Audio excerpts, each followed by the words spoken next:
Good morning. Come on in. It's almost election day. Grab your coffee. Good morning, good morning, good morning, everybody. Come on in, settle down. Sure, a little bit of rigging. Good morning. President Trump in 24 hours, you say? One day to Armageddon. The end is near.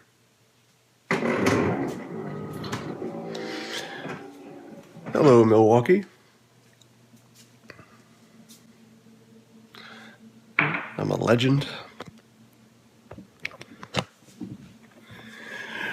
Well, I guess we got some things to talk about today, huh? Upstate New York, my old stomping grounds.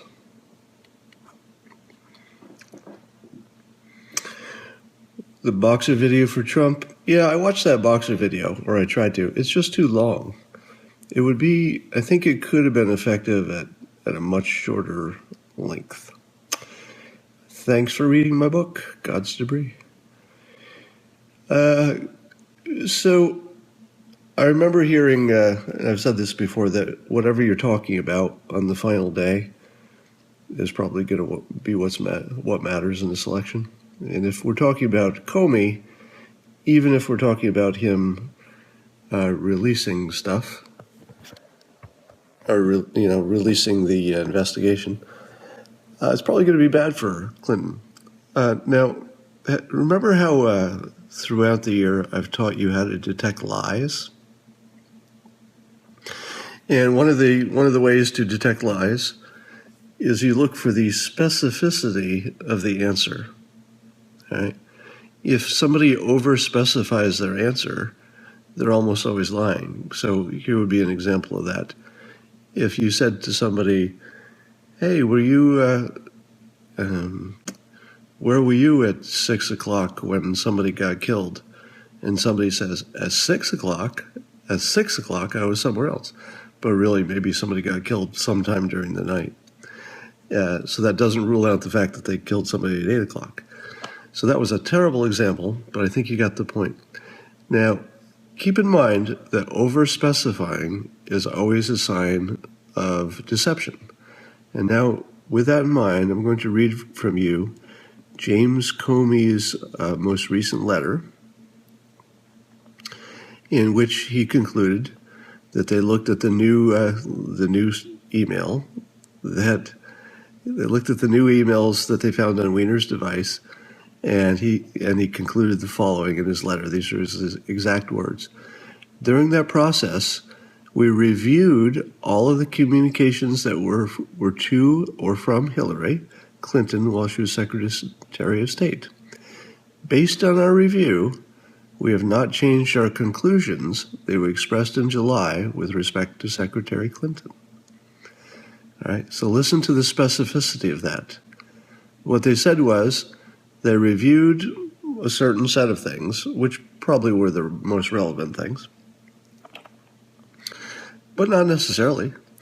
What if they found on that machine an email from Huma to, I don't know, Putin? That seems unlikely.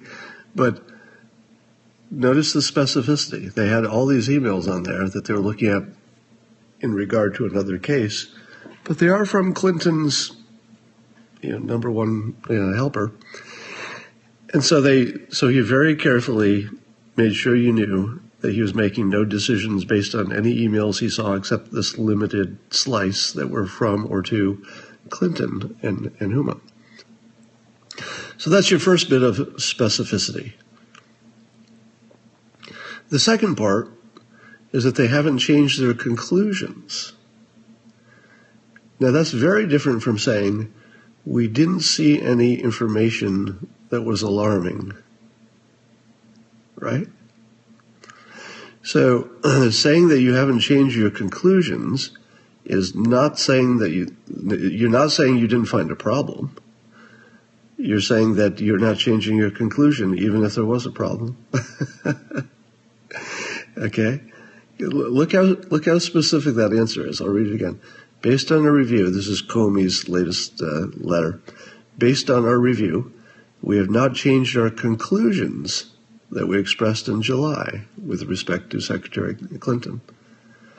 Isn't that very different from saying you didn't find any new information that would be alarming? It is. It's too specific. Here's how you would answer, here's how you would write that letter if you wanted to tell the electorate that you had looked and you'd really found nothing to even be alarmed about. You would say, we've reviewed all of the new Clinton text, and we found no new information that would lead to a conviction. Or we found no new information that we think would be important for the voters to know.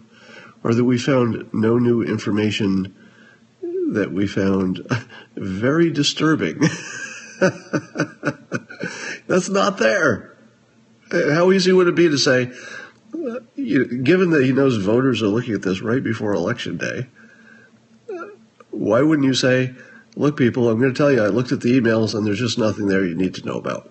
There's just nothing there of importance to your decision in the election. Wouldn't that be easy to say? That'd be pretty easy to say, right? We looked at all the emails. Now, of course, he's a lawyer type and it's the FBI, so they have to be as specific to their case as possible. But he also knows he's doing this in front of the whole world, right? Everybody's watching. So even though he's writing it to, Congress or whatever, he certainly knows everybody in the world is going to look at this letter. Yes, our previously damning conclusions remain the same. So keeping in mind that in his first disclosure, he said, basically, there's plenty of stuff here to indict, and here's the list of all those things, but we choose not to. We're going to let the voters decide, basically. And all he did was say, we're still going to let the voters decide. That's really different from saying we didn't find anything new. It's really different. They got to Comey again. Or, yes, so it's either possible somebody got to Comey and prevented him from saying what he wanted to say. That's possible. But the good Comey interpretation is still alive, I think. And the good Comey interpretation is he just wants the country to decide. He doesn't want the FBI to decide who's president. Especially he doesn't want the FBI to decide that Trump is president. Right? Wouldn't that be the worst case scenario? Is that the FBI picks Trump and then you'd be sure he was some kind of a dictator strongman or something? So I think the Comey is still trying to do the right thing, even if it means breaking some rules. I think that hypothesis is still alive. That doesn't mean it's true, by the way. I'm just saying that the information would meet that definition. They're giving Clinton credit for the rally today. Well, let me put this in another terms. I don't know what's behind the rally, if it's the Wall Street big players or if it's the little people jumping in. But I just read today that Wall Street has better polling for the election. It's sort of secret polling just for the Wall Street insiders than we have. The big companies, the big newspapers especially, they don't have a ton of budget. So the story today was that the Wall Street folks who do have big budgets already know who's going to win. So they're betting on it. Now, would they bet that the stock market would go up if we elect the person who has less credibility on the economy? Do you think the stock market will go up because the person who says she wants to raise taxes on companies is looking good? Is that why? Do you think Comey is being blackmailed? I'm not going to say that's the case, but it's on the short set of, it's on the short list of things that you can't rule out. I'm going to stick with my prediction of a Trump landslide because at this point it would just be no fun if I changed it. Yeah, remember Comey didn't say that the FBI found nothing. He just said they're not going to pursue it, same as last time. That's very... Well, if you read my blog today, I'll reiterate. I've said this a few times, but it's worth saying again today. In past presidential elections, we know that there have been some minor shenanigans, right? But most historians, most experts, they say the same thing. They say, yeah, there were some shenanigans at local precincts, but first of all, we don't know if it went both ways and it canceled out because both sides did a little bit of it, and it was just at a few precincts. It didn't make any difference. Well, I'm not a historian, and I can't tell you this is true, but I can tell you that the presidential election in which Kennedy beat Nixon was widely considered to be fixed. Now, only in Chicago, I think, but that was enough. Or maybe it was Ohio. I forget what the story is. But there's credible people who say that the Kennedy election was rigged. So we can't say that it can't happen in a presidential election because there's enough evidence to think that at least it might have in that case. And then there was the Bush versus Gore, which was so close that rigging would have been possible even if it didn't happen, meaning that if you polled well enough, you could figure out which precincts were the closest and just rig just a few precincts. That's all it would take. In this election, a lot of the pundits have said, hey, it's just one little precinct in Maine, not even the whole state of Maine, but just one little precinct. If you could make that go your way, it might be the difference between 270 and 269. So you've never had a better chance to rig an election than you do when you already know in advance this tiny little district in one place, very easy to find out who works there, find out how that system works. If you think it comes down to that, that's pretty riggable. One tiny little district, how hard would that be? There's also good information that one of the, at least I have reliable information, that one of the Obama elections was rigged. I can't tell you more about that, but there's pretty good information on that. So we have at least 3 modern presidential elections in which I think a reasonable person, and not necessarily a conspiracy theorist, could say, yeah, that either happened in at least one of those 3 times, or at least it was feasible because the margin of victory was small enough and the number of precincts that made a difference in the end was small, and they were somewhat identifiable in advance. So you had the opportunity, and you had the means, opportunity, and motive. Now let's fast forward to today. All of those other elections were really about 2 candidates who were sort of the same. We always joke, it doesn't matter who you get, the Republican or the Democrat, they're kind of the same. But not this time. This time, one of the candidates has been branded by the opponent as the next coming of Hitler, like an actual crazy madman who will destroy the United States and have his finger on the button and incinerate the world in a nuclear fireball. Now, under that circumstance, when the world thinks that one of the candidates is an actual second coming of Hitler, we're not talking figuratively, but there are a lot of people who believe he's actually that bad, that people are going to die, people are going to be rounded up and put in prison camps. Now, if you were in charge of the election, or any part of it, and you were in charge of the software that counts votes at however many choke points the software gets counted, software is involved, obviously. If you were a software engineer and you thought that you personally could stop Hitler from coming to power and destroying the entire planet, would you do it? Especially if you thought you couldn't get caught because it's just software. Or suppose you thought you would get caught or might get caught. Maybe you still do it because, after all, you're stopping Hitler. And the answer is that almost every one of us would do it. In other words, no matter how moral you are, you'd still stop Hitler, because that's always morally right, right? So because Clinton has convinced half of the world that Hitler is running for election in the United States, the odds of the vote being rigged this time approach 100%. Now, the only thing we don't know is how big it will be and whether the rigging will make a difference. But the odds of rigging are 100%. All right, let's grow up.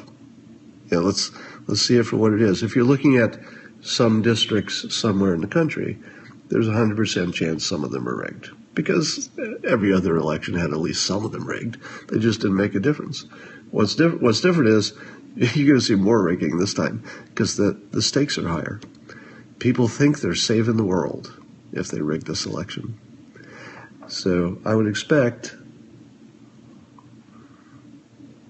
that the swing states, and probably only the swing states, will have allegations of rigging, and that when we look into it in the future, probably long after the election is over, it will be pretty obvious, and we will slap ourselves in the head and say, how did we not see this coming? Well, we did see it coming. Only solution is armed revolt? No. Keep your guns at home, people. The only solution is not armed revolt. The solution is, WikiLeaks and Project Veritas and social media. Somebody said the other day that social media is a fourth branch of government, and I would say that is absolutely the case. So I think that if you believe the election was rigged, and after a few years of, let's say it's a Clinton presidency, if it's not going well, you got another bite at it in a couple more years. And I've got a feeling that, I don't know if Clinton will make it all the way through a first term. I think the odds of that are no more than 50%.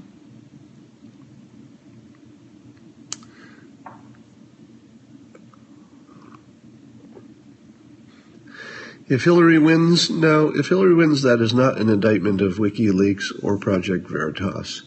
All it's saying is that those things weren't seen as important. And I would say that the WikiLeaks stuff was a big nothing. And by the way, I did predict that the WikiLeaks stuff would be underwhelming. All right. Can you give me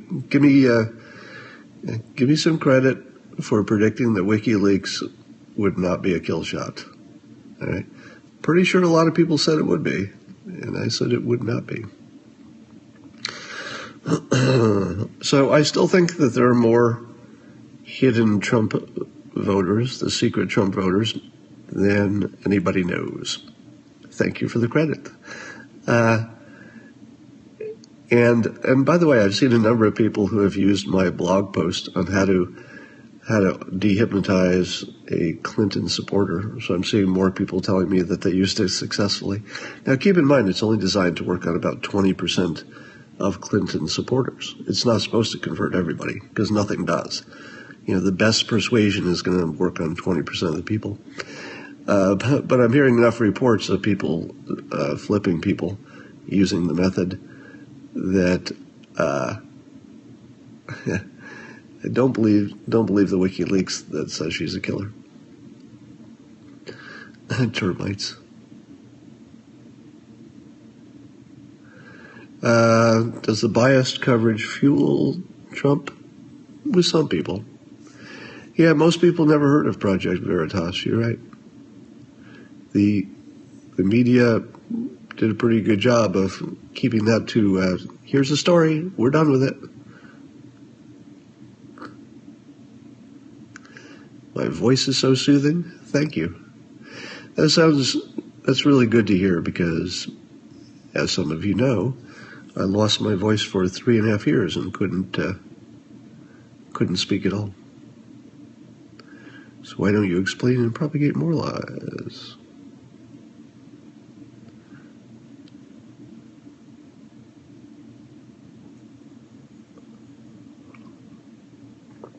Great book. Thank you.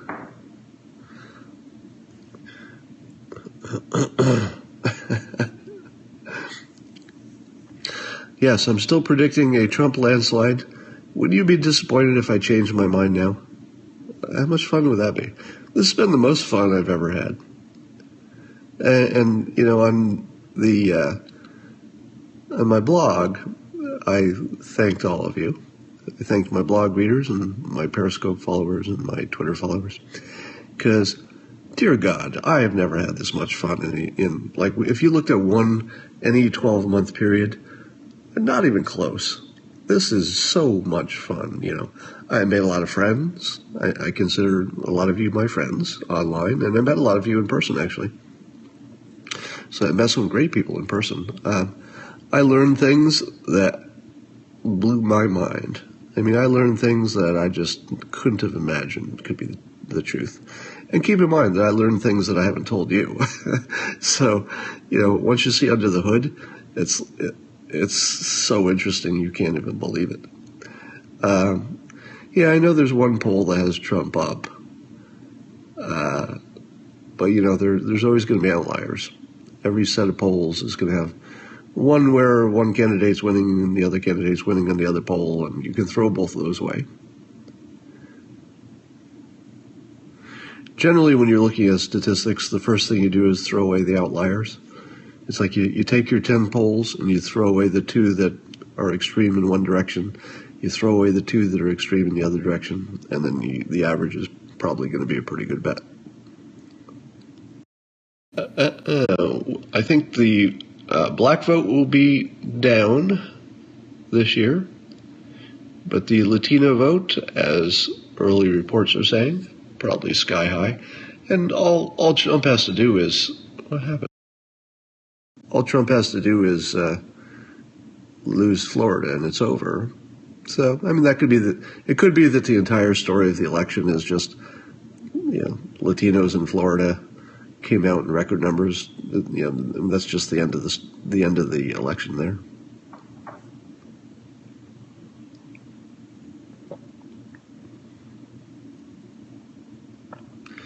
Will I explain the movie prediction? I was just thinking about that right before I turned on this Periscope. I was thinking that should Trump win, I would definitely explain the movie prediction. The movie prediction is that the election, I said a year ago, the election would play out like a movie with something that looked like a third act, where it seemed impossible that Trump would win. And then from the depths of impossibility, he would overcome the final obstacle and win, like a movie. Third act, yes.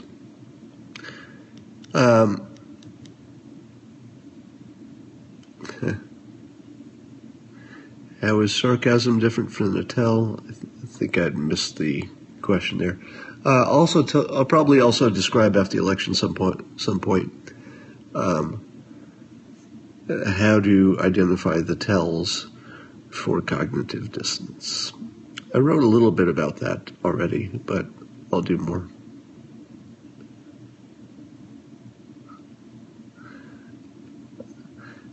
Yes, I'm sticking with my prediction of a Trump landslide tomorrow. And I realize the polls say otherwise, but if ever there was a year, the two biggest wild cards are the hidden Trump voters. That's the biggest wild card. Do they exist? Is it just Bigfoot, or do they exist? Now, I've heard just tons of people telling me that they are shy Trump supporters and that they don't even tell their spouse. Because really, if a pollster calls you home and you're married and your spouse is sitting within earshot and you haven't told her that you're a Trump supporter, it's not going to happen on the phone, right? And think about it.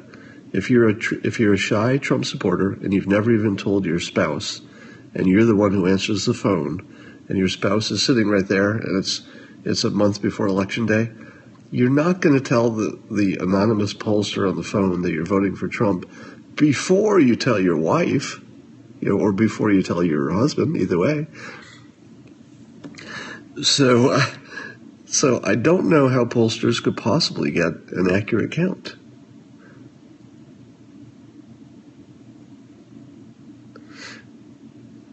Yeah, there are a million little indicators that in all prior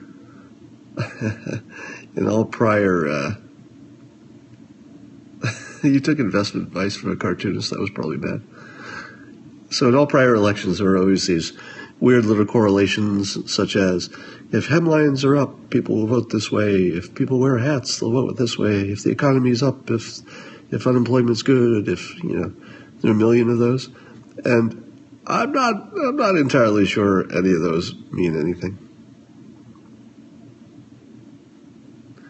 Can't tell anyone except family and guys. You sound congested. I always do when I'm looking down. There's something about drinking coffee and looking down that makes me feel congested.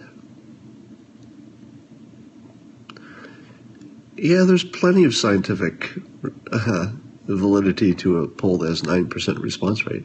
That's how sampling works, if you do the sampling right. There's nothing wrong with having 9% of people being polled, or even 1,000 people in the country being polled. You still get a good answer if you have the right sample.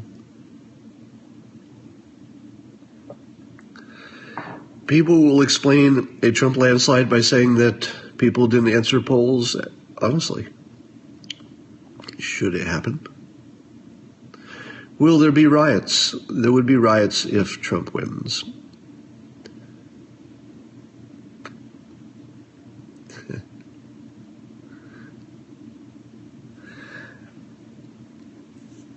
Hillary divides women among women.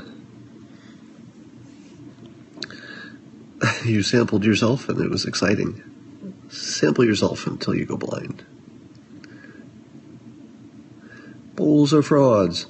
Well, we're also going to have exit polls. So I understand the stock market went up today, which might be a case of the stock market trying to manipulate the result, trying to influence it rather than reacting to it. Because I'm pretty sure the stock market is at least sufficiently fixed that the big players can move it up or down on any given day. I mean, it's at least that fixed. And it wouldn't be hard. All you have to do is send out your pundits to talk on CNBC and say a couple of good things instead of a couple of bad things. The next thing you know, the market's up for a day. But I also read that Wall Street has their own, better polls. So maybe they know something we don't. We'll see. Nate Silver says that we're within a sampling error of a Trump win. Did he actually say that? That doesn't sound like something he would say.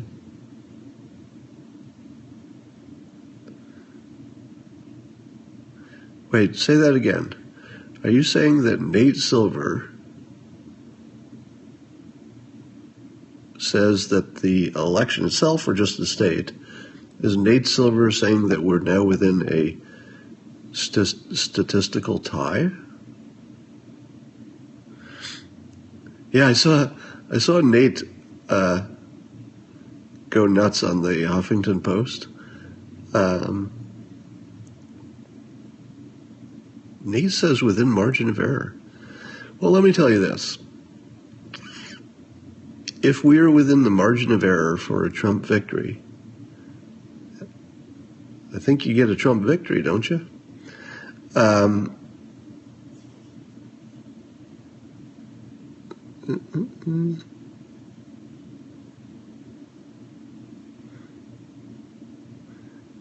If Hillary loses one blue state, yeah.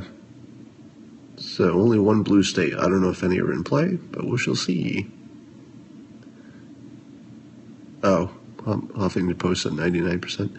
Who in the world would get their election knowledge from the Huffington Post? One way to tell that you're dumb is if all your information came from the Huffington Post. Now I'm guilty of reading both left-wing and right-wing materials, so I'm reading a lot of stuff that's not credible on both sides.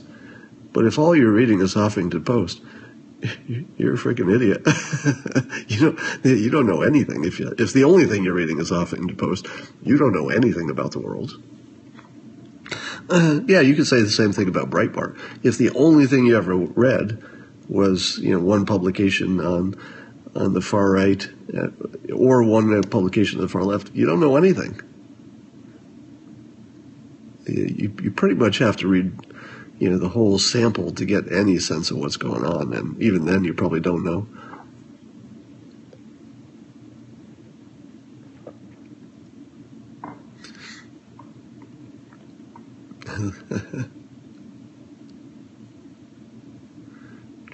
I wish I could read some of these better. It looks like good comments, but they're going by so quickly. NBC is not credible. As a poll, it is not credible, no. How do crowd sizes translate?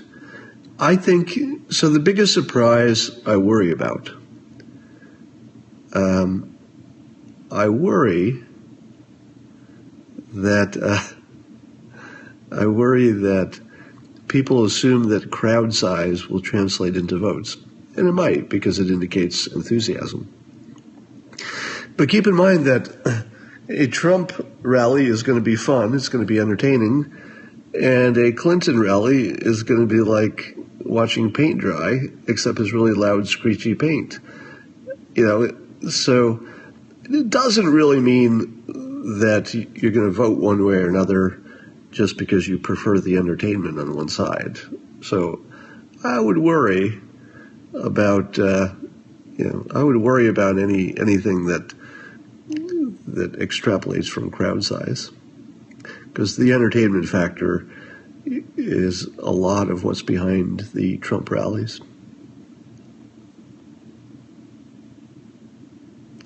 Has Trump's work ethic mattered? I think it would in a rational world. No, I'm going to say it won't, because I think the fact is that even Trump, when he said, the one good thing about Clinton, even Trump said she's a fighter.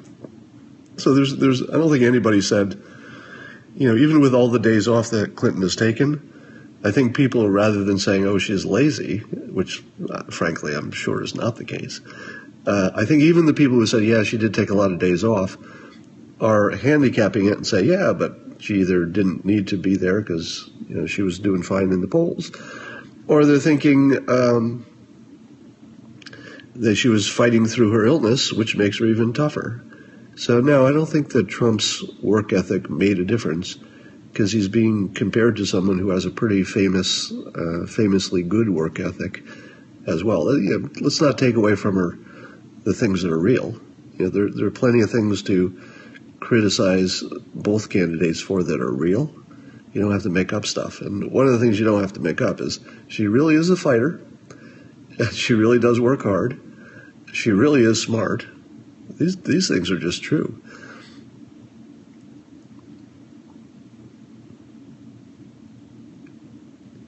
Or she knows it's rigged. Yeah. Even if it is rigged, you could probably never know it's rigged, because there are certainly precincts and places where there are Trump supporters who might be, watching things closely. She is a walking, dying vegetable. She looks actually pretty healthy lately. Fox News says Trump landslide. Who won Fox News? Not the whole network.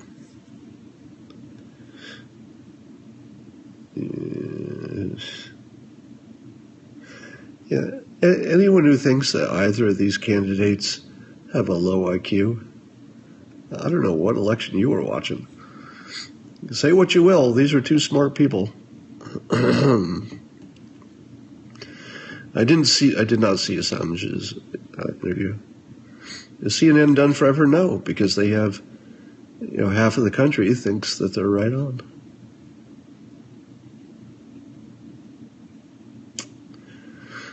Hillary have Asperger's? I don't think so.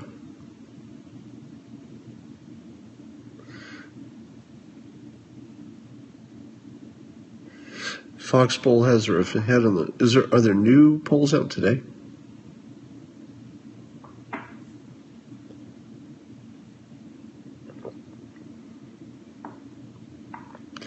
All right, I think I'm going to have to go do a little work. Will I go on louder with Crowder? Sure. Let me apologize to anybody who sent me an email or asked me anything by direct message in the last several days, because as you might imagine, I got a lot of communication in the last few days.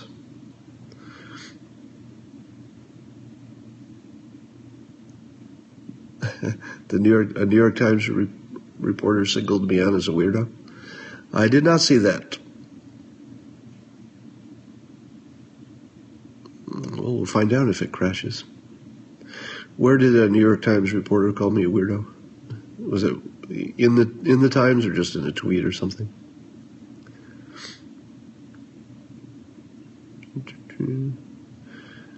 All right. I've enjoyed this whole process.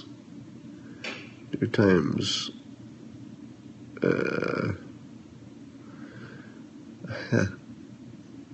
I'll see you on the BBC tomorrow.